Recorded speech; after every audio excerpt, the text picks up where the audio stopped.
Kita berdoa. Bapa, terima kasih pagi ini kami bisa masuk di dalam hadirat Tuhan. Kami bisa memuji dan memuliakan nama Tuhan. Karena kami juga percaya Engkau adalah penolong kami yang utama. Di dalam kesesakan sangat terbukti. Kuasa-Mu tak tersembunyi. Kalau orang lain Engkau sudah tolong, kami yang berharap kepadamu pun, kami pasti akan ditolong. Supaya kami memuliakan Engkau, Raja di atas segala raja, yang layak menerima pujian, hormat, kuasa, dan kemuliaan sampai selamanya. Urapilah kami semua ya Tuhan untuk menerima berkat firman-Mu, baik kami yang ada di gereja maupun di rumah masing-masing. Di dalam nama Yesus, pengurapan-Mu atas hamba-Mu dan kami semua dalam nama Tuhan Yesus Kristus. Haleluya. Amin. Selamat pagi saudara-saudara yang dikasihi oleh Tuhan Yesus Kristus. Shalom. Pagi ini saya akan menyampaikan firman dengan judul Membalas Kebaikan Tuhan. Mari kita akan lihat firman Allah bersama dari Mazmur 116 ayat 12 sampai 14 dan ayat 17. Demikian firman Tuhan. Bagaimana akan kubalas kepada Tuhan segala kebajikannya kepadaku? Aku akan mengangkat piala keselamatan dan akan menyerukan nama Tuhan. Akan membayar nasarku kepada Tuhan di depan seluruh umatnya. Ayat 17. Aku akan mempersembahkan korban syukur kepadamu dan akan menyerukan nama Tuhan. Amin. Saudara sekalian, Tuhan yang kita sembah adalah Tuhan yang sangat baik. Sehingga kalau kita mengasihi Tuhan, sebetulnya itu karena Tuhan yang pertama-tama telah mengasihi kita. Apa yang kita lakukan sebetulnya merupakan respon atas segala kebajikannya. Nah, sekarang kita akan lihat apa saja wujud kebajikan Tuhan di dalam kehidupan kita. Yang pertama, karena Allah telah mendengarkan permohonan doa kita. Di ayat 1 dan 2 dikatakan, Aku mengasihi Tuhan sebab Ia mendengarkan suaraku dan permohonanku, sebab Ia menyendengkan telinganya kepadaku. Maka seumur hidupku aku akan berseru kepadanya. Tuhan adalah pribadi yang suka mendengar permohonan doa karena kita adalah anak-anaknya. Satu kali ada seorang yang tersesat masuk ke dalam hutan dan beberapa hari dia ada di sana tidak bisa menemukan jalan keluar. Untunglah satu kali ada seorang penduduk desa yang bisa melihat orang ini dan menyelamatkannya. Nah, ketika dia sudah bertemu dengan orang-orang yang lain, ada seorang bertanya, apa yang paling menakutkan Anda ketika Anda ada di dalam hutan? Dan dia berkata, yang paling menakutkan saya adalah pada saat saya berteriak, tidak ada orang yang menjawab. Saya hanya mendengar gema suara saya sendiri. Dan itulah yang bisa membuat saya putus asa ketika saya berada di dalam hutan. Berteriak tapi tidak ada yang mendengar, tidak ada yang menjawab, tidak ada yang menolong. Itu menyebabkan hati kita menjadi kosong. Tetapi kita bersyukur karena Tuhan berjanji, kalau kita memperdengarkan suara kita kepadanya, Tuhan yang baik itu akan mendengarkan seru doa kita. Amin saudara. Dalam Mazmur 50 ayat 15 dia berjanji, berserulah kepadaku pada waktu kesesakan, aku akan meluputkan engkau dan engkau akan memuliakan aku. Selalu ada jawaban untuk setiap anak-anaknya. Saya ingat satu pengalaman walaupun sudah lama sekali saudara. Waktu itu saya dan istri baru saja menikah. Kemudian beberapa waktu istri saya hamil anak yang pertama. Ternyata dia ngidam. Satu kali dia bilang, aduh saya kok pengen makan jeruk Bali ya. Saya bilang, oh gampang nanti saya belikanlah jeruk Bali. Oh dia bilang bukan, ini jeruk yang dijual di Pulau Bali. Karena rupanya gini saudara, waktu kami menikah, kami bulan madu ke Bali. Lalu kemudian kita ikut tur tuh, ada 2-3 hari rasanya naik bus kemana-mana. Nah di rombongan itu ada orang Taiwan, ada orang macam-macam lah ya. Kebanyakan dari luar negeri selain yang dari Indonesia. Satu kali ada yang duduknya di sebelah kami itu, kita juga nggak terlalu kenal sebetulnya. Makan jeruk. Kemudian dia nawarin, saya nggak mau, no thank you. Tapi istri saya bilang, saya mau katanya. Oh oke katanya. Jadi dia yang makan, saya nggak makan jeruk. Katanya sih enak sekali saudara. Nah, jadi waktu ngidam dia keingetan jeruk tersebut. Saya mikir kalau jeruk dijual di Pulau Bali, aduh gimana caranya. Ini kan sudah lama, dulu belum ada Gojek, belum ada antaran yang jauh-jauh, saudara. Handphone aja belum ada waktu itu. Gimana caranya ya? Ya udahlah, saya bilang kita doa aja saja sama Tuhan. Ya saya juga tahu katanya ini kan susah. Tapi ya siapa tahu katanya ada jeruk yang dijual di Pulau Bali. Besoknya tiba-tiba ada telepon untuk saya, masih pakai fix phone itu, telepon rumah saudara. Lalu telepon, halo Pak Pendeta Rubin Adi, kami sudah sering mendengar nama Anda tapi kami mau undang Anda untuk pelayanan. Oh iya Pak, tanggal berapa dan di mana? Dia bilang Denpasar Praise Center. Saudara, lalu saya lihat diary-nya, oh oke, saya akan berangkat ke sana. Tiba-tiba setelah tutup telepon saya pikir, loh Denpasar kan di Bali ya. Dan itu untuk kali pertama saya pergi pelayanan ke tempat tersebut. Jadi beberapa hari kemudian saya tiba di Bali, malamnya khotbah, besoknya pulang lagi saudara. Tapi sebelum pulang saya beli dulu jeruk yang dijual di Pulau Bali. Cuma sisa 3 karena sudah tidak musim. Tapi cukuplah untuk contoh bahwa Tuhan itu mengabulkan doa. Tuhan yang kita sembah adalah Tuhan yang luar biasa. Haleluya. Jadi istri saya ambil itu jeruk, waduh dia senang sekali, dia cium-cium saudara ya, karena ini ngidam kan. Lalu dia makan, waduh enak sekali katanya. Yang 2 lain dia nggak makan-makan saudara sekalian. Saya bilang makan nanti busuk, enggak sayang katanya.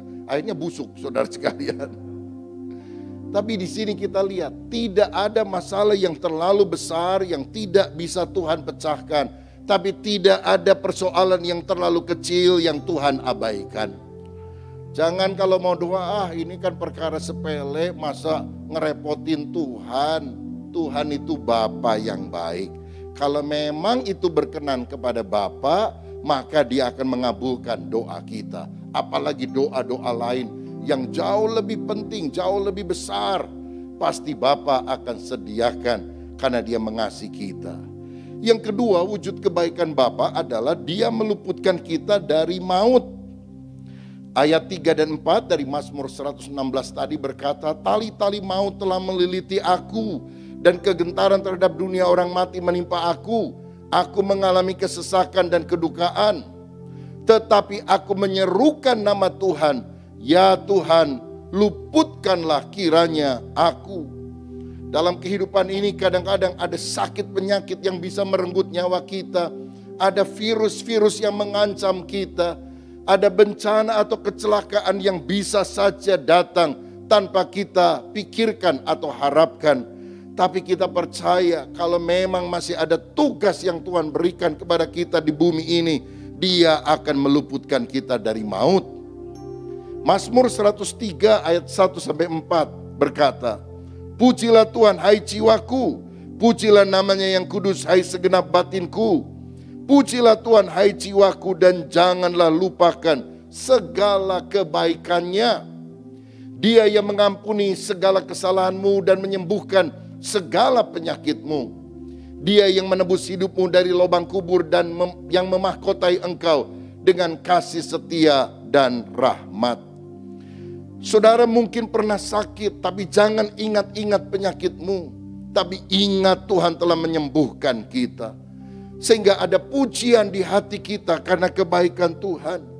Mungkin saudara pernah mengalami kecelakaan dan hampir saja maut merenggut hidup kita. Tetapi Tuhan telah meluputkan kita.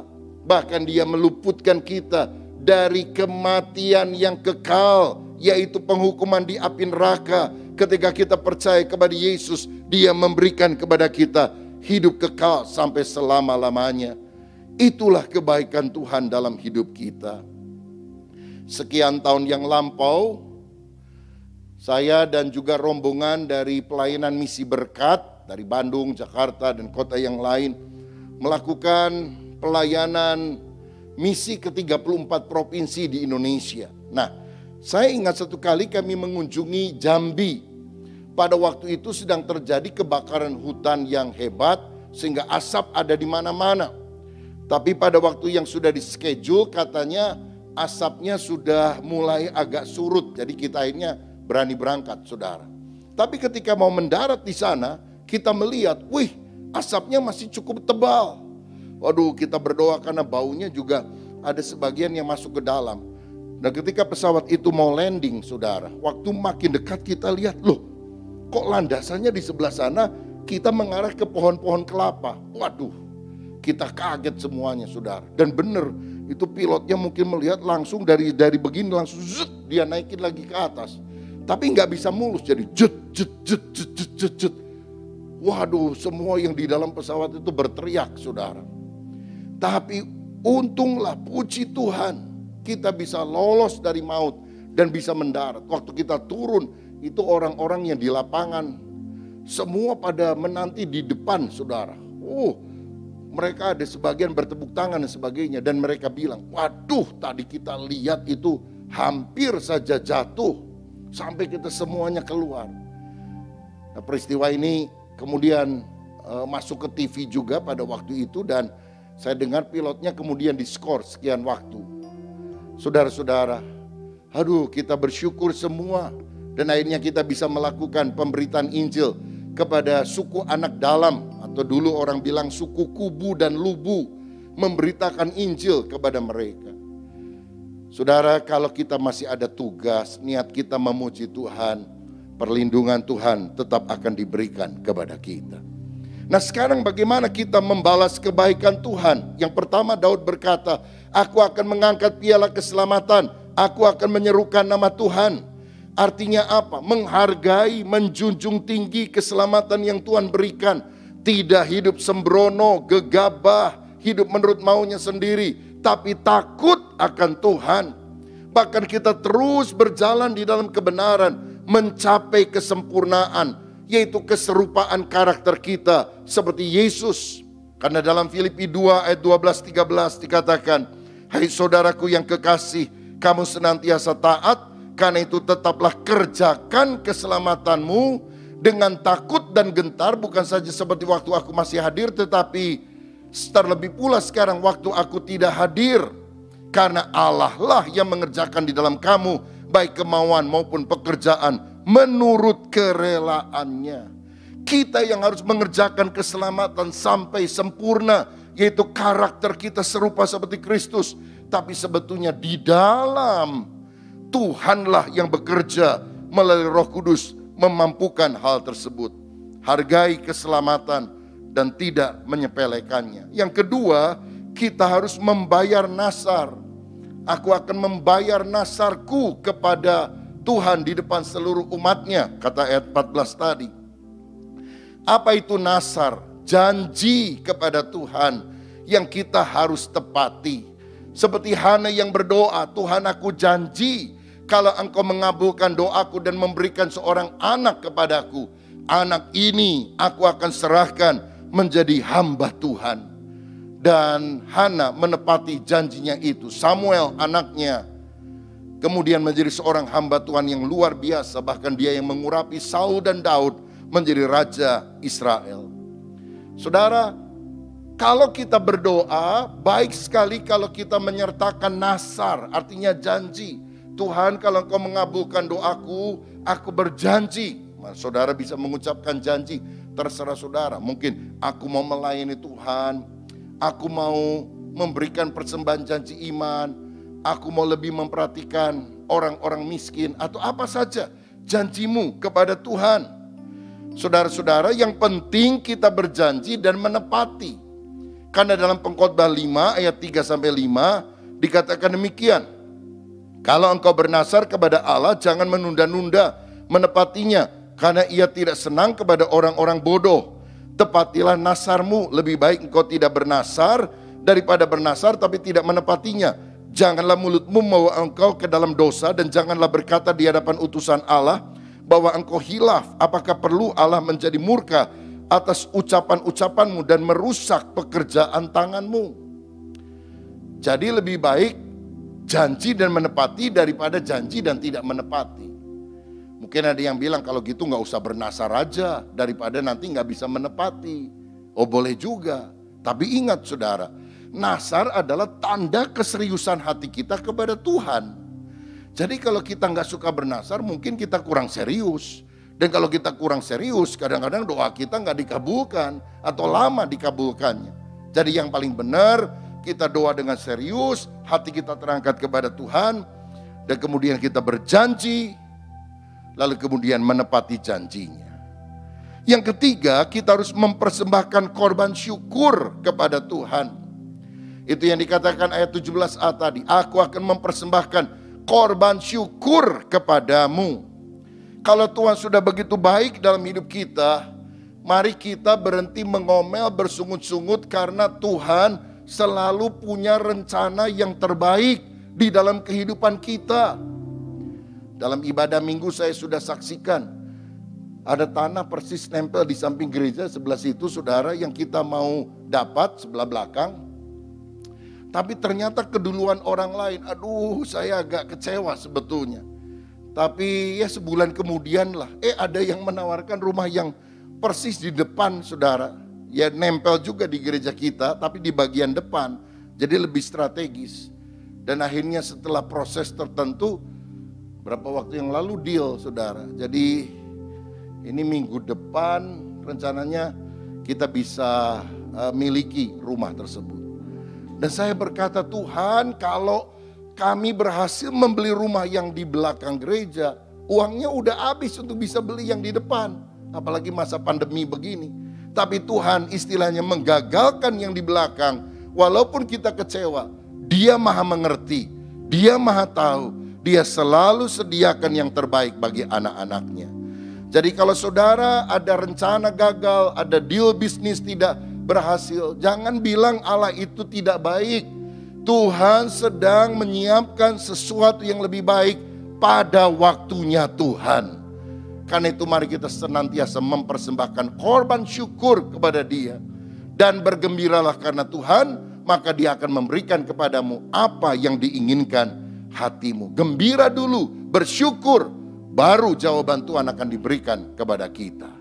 Dan yang terakhir, yang keempat, bagaimana akan kubalas kebajikannya kepadaku?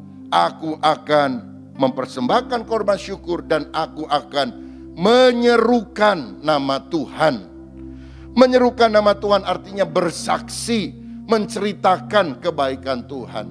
Saya yakin kalau kita ditolong Tuhan, lalu kita ngomong, aduh Tuhan baik loh, kita ceritakan kepada si A, kepada si B, kepada si C.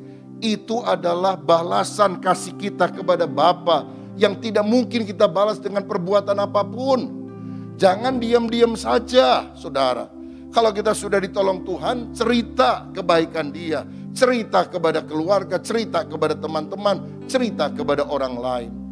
Beberapa bilang, aduh susah sekali menginjili teman saya yang udah kenal lama, apalagi menginjili keluarga saya, apalagi yang lebih tua umurnya. Memang kadang saudara, kalau kita buka ayat Alkitab, bicara soal Injil, mereka menutup hati. Mereka bilang, saya lebih tua dari kamu, kamu belum lahir aja aku udah ada. Tapi kalau kita bersaksi, aduh saya ngalami kebaikan Tuhan loh. Kemarin saya ngalami masalah gini, saya doa Tuhan Yesus tolong saya. Dia kabulkan. Itu kan sulit dibantah, karena itu pengalaman pribadi saudara dengan Tuhan. Dan itulah cara kita untuk membalas kebajikan Tuhan. Jadi kebaikan Tuhan apa yang kita alami dalam kehidupan? Karena Dia mendengarkan doa kita. Karena Dia meluputkan kita dari maut, bahkan kematian kekal di neraka. Bagaimana kita bisa membalas kasih Tuhan? Pertama, mengangkat piala keselamatan. Menghargai anugerah keselamatan yang Tuhan berikan dengan hidup benar. Yang kedua, membayar nasar kepada Tuhan. Janji kepada Tuhan harus digenapi. Yang ketiga, mempersembahkan korban syukur kepada Tuhan karena Dia sangat baik. Dan yang keempat, menyerukan nama Tuhan, bersaksi sehingga semua orang mendengar dan mengalami kebaikan Tuhan kita. Tuhan Yesus memberkati. Amin. Saudara-saudara, mari kita tunduk kepala, kita mau berdoa. Seperti rusa rindu sungaimu, jiwaku rindu Engkau. Kaulah Tuhan hasrat hatiku, ku rindu menyembahmu. Engkau kekuatan, Engkau kekuatan dan perisaiku. Kepadamu rohku berserah.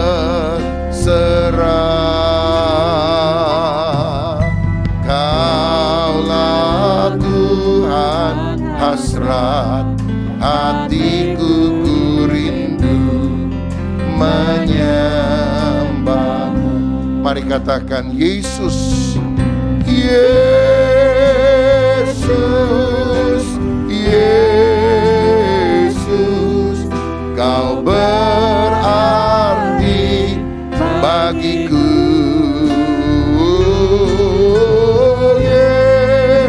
Yesus, Yesus, Kau segalanya, Kau segalanya, Kau segalanya, Kau segalanya, Kau segalanya bagiku. Haleluya. Hiaralabashi kanaralabashi. Haleluya. Saudara yang sedang bergumul, baik di rumah ataupun di tempat ini, pegang firman Tuhan, pandang wajahnya. Kami berdoa dalam nama Yesus, Tuhan menjamah setiap umat-Mu. Bahkan yang menulis di chat pada saat ini, dalam nama Yesus, apapun kebutuhan hidup kami yang sesuai dengan kehendak-Mu, dikabulkan oleh Tuhan, dijawab oleh Tuhan. Karena Yesus adalah segala-galanya bagi kami. Haleluya. Engkau baik Tuhan, Engkau baik Tuhan, Engkau baik Tuhan. Engkau mendengarkan doa kami. Haleluya. Mari lanjutkan doa kita dalam doa teduh. Utarakan isi hati Tuhan, isi hati saudara kepada Tuhan, dan kami percaya bahwa Tuhan mendengarkan doa kita. Mari kita masuk dalam doa teduh.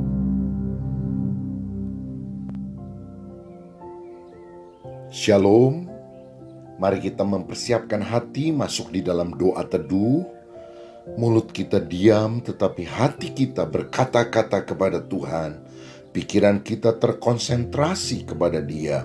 Hati kita pun terangkat untuk memuliakan.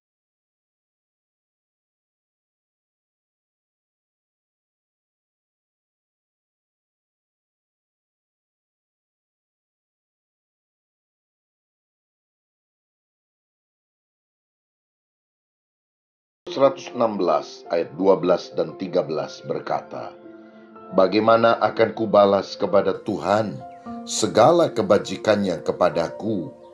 Aku akan mengangkat piala keselamatan dan akan menyerukan nama Tuhan.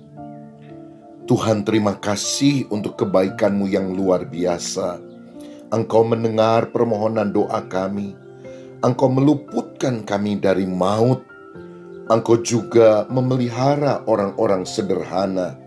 Orang yang lemah Engkau kuatkan dan beri kemenangan. Karenanya di dalam hati kami seharusnya timbul pertanyaan, bagaimana akan kubalas kepada Tuhan segala kebajikannya kepadaku? Kami tahu bahwa kebajikan-Mu tidak mungkin kami balas dengan apa yang kami lakukan. Tetapi setidaknya kami mau melakukan yang terbaik untuk Tuhan.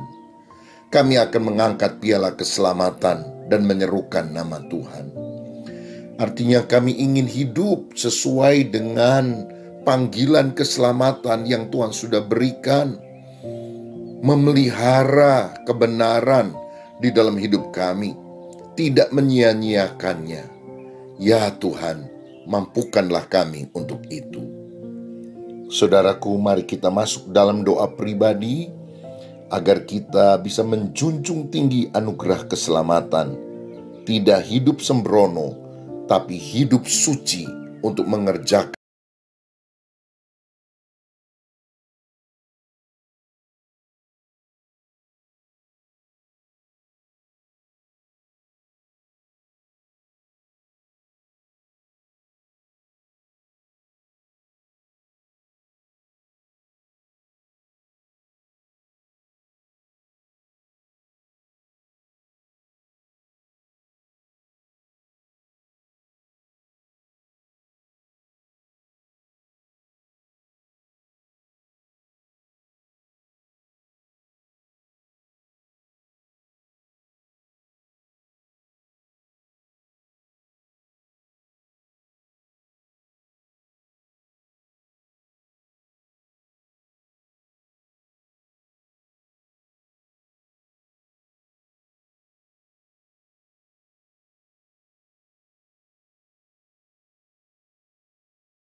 Akan kubalas kepada Tuhan segala kebajikannya kepadaku.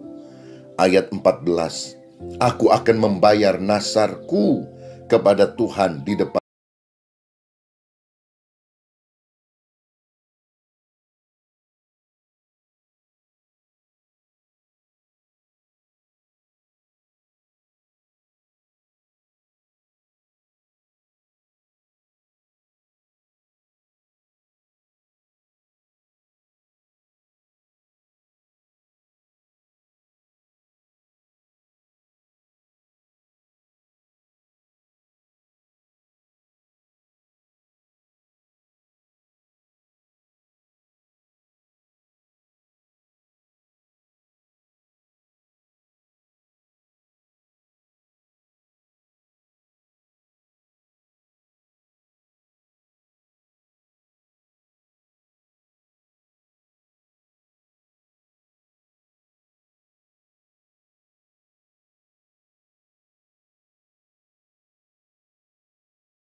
Mengucap syukur untuk semua kebaikan-Mu, dan kami ingin mengucapkan doa yang diajarkan oleh Yesus. Bapa kami yang di sorga, dikuduskanlah nama-Mu, datanglah kerajaan-Mu, jadilah kehendak-Mu di bumi seperti di sorga.